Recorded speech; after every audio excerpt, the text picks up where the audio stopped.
बिस्मिल्लाहिर्रहमानिर्रहीम। आज हम सेकेंड ईयर की इंग्लिश का चैप्टर 2 स्टार्ट करेंगे। गुज़श्ता लेक्चर में हमने फर्स्ट चैप्टर मुकम्मल किया शॉर्ट क्वेश्चंस के साथ, तो आज सेकेंड चैप्टर है यूजिंग साइंटिफिक मेथड।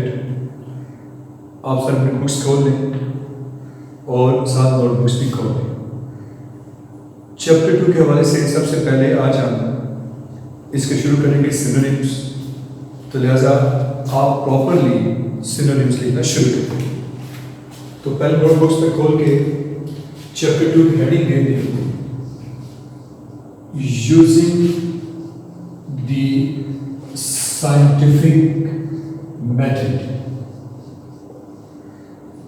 तो आज हमारा सेकेंड चैप्टर, तो पहले शुरू करके सिनोनिम्स आप लिखते चले जाएं। पहला आ गया बेनिफिट, BENEFIT। ये वर्ब के तौर पर यूज किया जाए।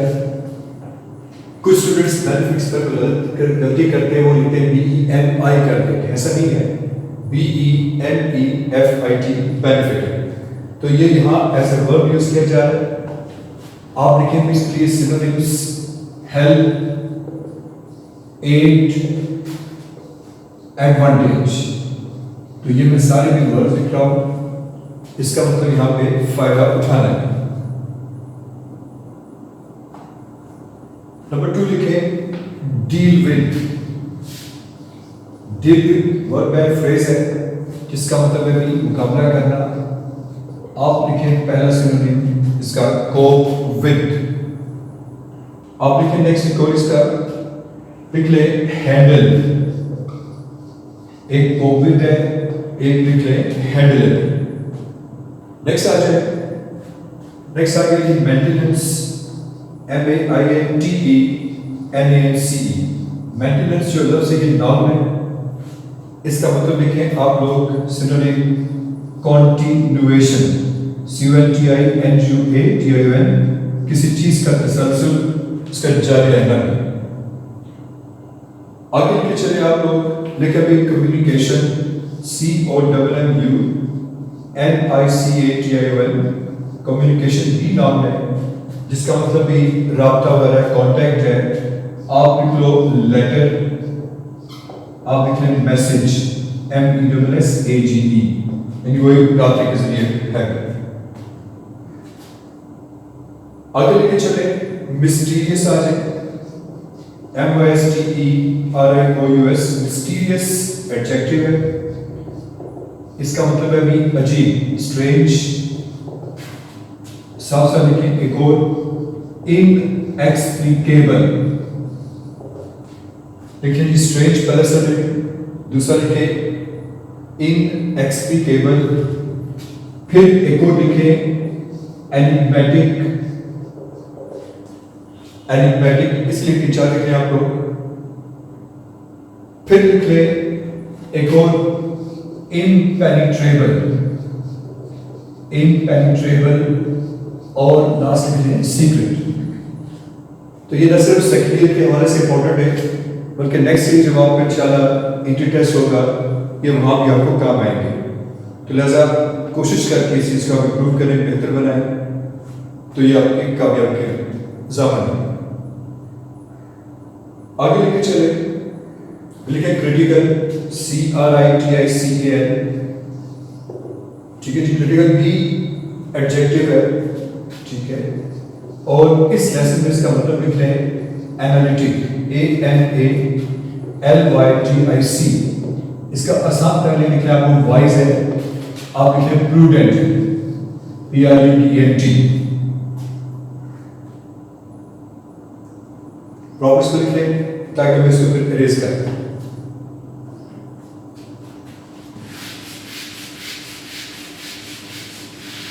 तो सिनोनिम्स के कवर होने के बाद इंशाल्लाह मैं आपको इस चैप्टर की शॉर्ट क्वेश्चन दिखाऊंगा, लेकिन पहले आप सिनोनिम्स लिख लें। तो जहाँ से क्लियर ना हो, आप कॉलेज के जितने भी इंग्लिश टीचर से आप उनसे रब्ता कर सकते हैं और पूछ सकते हैं। आगे लेके चले नेक्स्ट भी इसी चैप्टर का अगला सिनोनिम आ गया, लेकिन जी unusually, UNUSUALLY, unusually, गैर मामूली तौर पर है। आप लिखें जी extra ordinarily, extra ordinarily.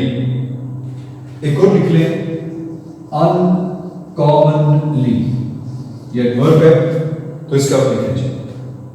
Strong पे आ जाए, स्ट्रॉन्ग एडजेक्टिव है, इसका मतलब सेहतमंद है।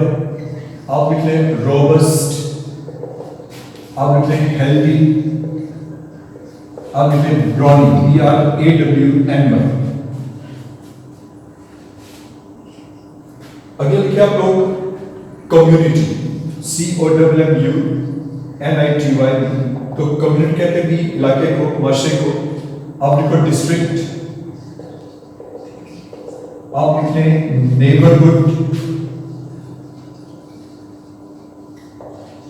ठीक है जी। आप लिख लें सोसाइटी, इसके लिए मतलब जो पड़ोस है, इलाका है, उसे कहा जाता है।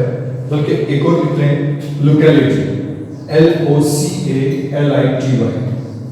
तो ये इसके कम्युनिटी के लिए आता है।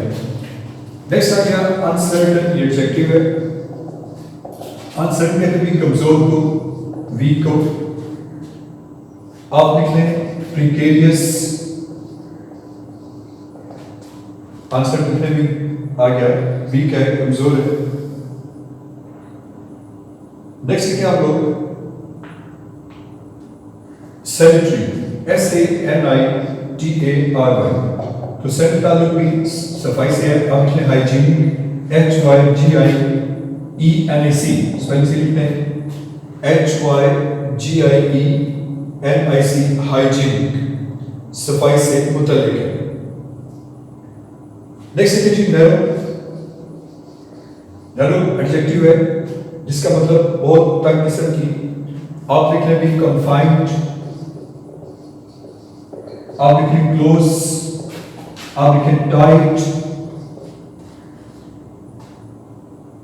तो ये इसको यूज करें। एक और लिखें स्क्वीज्ड, तो सबका मतलब है भी तंग। नेक्स्ट आगे जी अनपेव्ड, अनपेव्ड भी एडजेक्टिव है जिसका मतलब उर्दू में कच्चा या कच्ची सड़कों के लिए आया। आप लिख लें अनमेटल्ड, UNMETALLED, अनमेटल्ड। साथ लिख लीजिए साफ करके। नेक्स्ट आगे लिखें गार्बेज, GARBAGE, गार्बेज का मतलब कचरा, कूड़ा करकट है। एक लिखें रिफ्यूज या रेफ्यूज है भी। आप लिखें जंक, काफी सारे इसके लिए। आप लिखें लिटर, आगे लिखते जाए लिखें फिल्थ, लिखें रबिश, लिखें ट्रैश। तो ये इन सब का एक ही मतलब है भी कूड़ा करकट, कचरा। नेक्स्ट लिखें आप लोग ड्रेन, एज अ वर्ब आया यहां पे। तो ड्रेन का मतलब होता है निकालना। आप लिख लो भी पहला लफ्ज ब्लीड, आप लिखो टैब, TAB टैब। लिखें एक्सट्रैक्ट, लिखें ड्रॉ ऑफ, निकालने की आदत। इसको प्रॉपर नोट कर ले। मैं इसको इरेज कर दूं। चलिए ये एक बड़ा लेसन है, इसके आप अभी कुछ और सेंटेंस लिखे। आगे लिखे चलते लिखेंगे स्विच, SEWAGE। तो स्विच नाउन है, इसका मतलब आप लिखें डर्टी वाटर या यूज वाटर, डर्टी वाटर या यूज वाटर। नेक्स्ट लिखिए आप डिस्पोजल। तो डिस्पोजल लिखे भी डिस्ट्रक्शन, यानी वो जगह जहां उस गंदे पानी को जाया खत्म किया जाए। आगे लिखिए डेमोन्स्ट्रेट, DEMONSTRATE। इसका मतलब है साबित करना, प्रूव है, शो है। आगे लिखे चलते हम लोग, लिखे प्रिवेंट। प्रिवेंट कहते हैं रोक देना। आप लिखो avoid, stop, halt, HALT, halt. एक और लिख लें ब्लॉक, BLOCK, ब्लॉक। ये इसका मतलब है प्रिवेंट कर, रोक देना। आगे लिख चलते हैं प्रैक्टिस, नाउन के तौर पर आया। आप लिखें एक्सरसाइज, आप लिखें हैबिट, HABIT, यहां भी कुछ बच्चे डबल भी करते हैं, हैबिट में सिंगल भी आएगा। आप लिखें कस्टम, आप लिखें रूटीन। कुछ अल्फाज काफी हैं, तो आप उनको नोट कर लिए। अगर लिखें सफिशिएंट, SUFFICIENT, सफिशिएंट कहते हैं काफी को, इनफ को लिखें इनफ, एडिक्वेट। एक और लिखें एम्बल, AMPLE, एम्बल। अगर लिखे आप लोग एक्विडक्ट, AQUE DUCT, एक्विडक्ट कहते हैं कैनाल यानी नहर को या पानी के रास्ते को। आप और भी लिखे इसके लिए पाइप भी आता है, पैसेज है PASSAGE, कॉन्डुइट है CONDUIT, कॉन्डुइट है। एक और लिखे चैनल, CHANNEL, चैनल। आज का लिखे लास्ट, बाकी इंशाल्लाह हम लोग नेक्स्ट लेक्चर में करेंगे सिनोनिम्स, चूंकि बड़ा चैप्टर है, इसके काफी सिनोनिम्स हैं भी। अगला है रिमार्केबल। रिमार्केबल का मतलब होता है कि आउटस्टैंडिंग, जो चीज गैर मामूली है, आउटस्टैंडिंग। आप लिखें एक्स्ट्रा ऑर्डिनरी, आप लिख लें प्रोमिनेंट। एक और लिख लें कॉन्स्पिक्यूअस, CONSPICUOUS, कॉन्स्पिक्यूअस। तो ये अभी ये चैप्टर हाफ के करीब हुआ है, तो बाकी इंशाल्लाह हम लोग लेक्चर 5 में करेंगे। नेक्स्ट लेक्चर में इसके सिनोनिम्स हम कंप्लीट कर लेंगे। तो लिहाजा जी आपकी ये ड्यूटी है कि आप इस काम को संजीदगी से लें और अपने वक्त को बचाएं, वो ज़ाया न करें। तो जब तक ये हमारा पैंडेमिक चल रहा है, तो तब तक ये काम करेंगे। फिर इंशाल्लाह जैसे तालीम खुलेंगे तो मजीद इसके अंदर हम इसको प्रॉपर कर देंगे, प्रॉपर टेस्ट क्या करेंगे। ठीक है जी, खुदा हाफिज़।